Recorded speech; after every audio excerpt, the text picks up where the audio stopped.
আসসালামু আলাইকুম গাইজ। আজকে হচ্ছে রবিবার, ছুটির দিন। আজকে আমার ছেলে দাঁড়িয়ে আছে গেটের সামনে। এই তো আজকে মেঘলা ওয়েদার। কেন জানি মেঘলা ওয়েদার থাকলে আমাকে খুব ভালোই লাগে, দিনটা বেশ সুন্দর যায়। এদিকে তোমার দাদা ভাইকে তো আমি বাজারে পাঠিয়েছি সবজি তরকারি আনার জন্য। এদিকে তো আমার ছেলে কোলে উঠতে চাইছিল।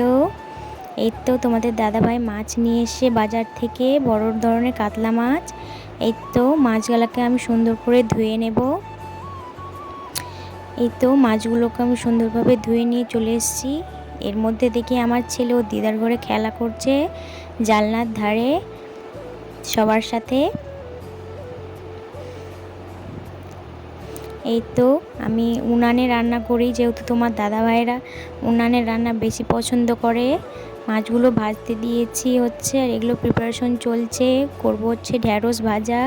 সকাল থেকে কারেন্ট নেই, তার কারণে এরকম ফ্ল্যাশ জেলে জ্বালিয়ে দেখতে হচ্ছে তোমাদেরকে। এই তো মাছ ভাজা হয়ে গেছে। মাছ ভাজার পর মশলা কষাতে দিয়ে দিলাম পেঁয়াজ, রসুন, ধনে, জিরে, লঙ্কার গুঁড়ো, লবণ, হলুদ সব কিছুই দিয়ে দিয়েছি এখানে। এভাবে রান্না করে খেলে অনেক টেস্ট লাগে কেন জানি আমাকে। আর করব ঢ্যাঁড়স ভাজা, সেটারই প্রিপারেশন চলছে। উনানের রান্নাতে বেশি টেস্ট লাগে গ্যাসের চাইতে, তার কারণে আমরা উনানে রান্না করি। এই তো মশলা কষানো হয়ে গেছে, এবার মাছগুলো দিয়ে কিছুক্ষণ কষিয়ে নেব। সুন্দরভাবে কষালে সুন্দর একটা ঘ্রাণ আসে। আমার জানি কেন বড় মাছ খেতে অনেক ভালো লাগে। তোমাদের কেমন লাগে অবশ্যই কমেন্ট করে জানাবে। এই তো মাছগুলো বেশ ভালো করে কিছুক্ষণ ধরে কষিয়ে নিলাম, দেখতে অনেকটা লোভনীয় লাগছে।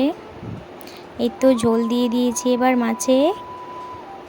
আমার তো গা মাখা ঝোল বেশি ভালো লাগে, খুব বেশি ঝোল একটা ভালো লাগে না।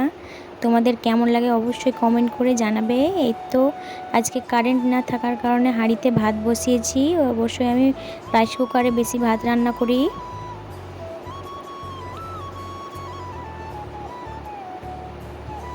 এই তো মাছ রান্না ডান হয়ে গেছে। এবার ভাত ফুটতে শুরু করেছে এবং ঢ্যাঁড়স ভাজা দিয়েছি চুলার ওপর। ঢ্যাঁড়স ভাজা কেন জানি একটু মুচমুচে করে ভাজা করলে আমাকে বেশি ভালো লাগে খেতে, এবং তোমার দাদা ভাইও খুব পছন্দ করে।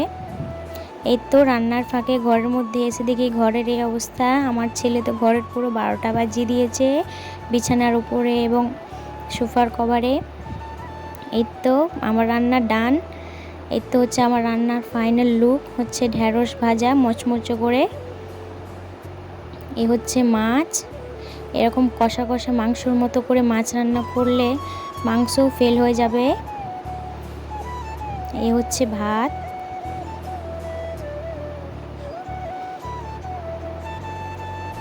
ভিডিওটা কেমন লাগলো তোমরা অবশ্যই কমেন্ট করে জানাবে।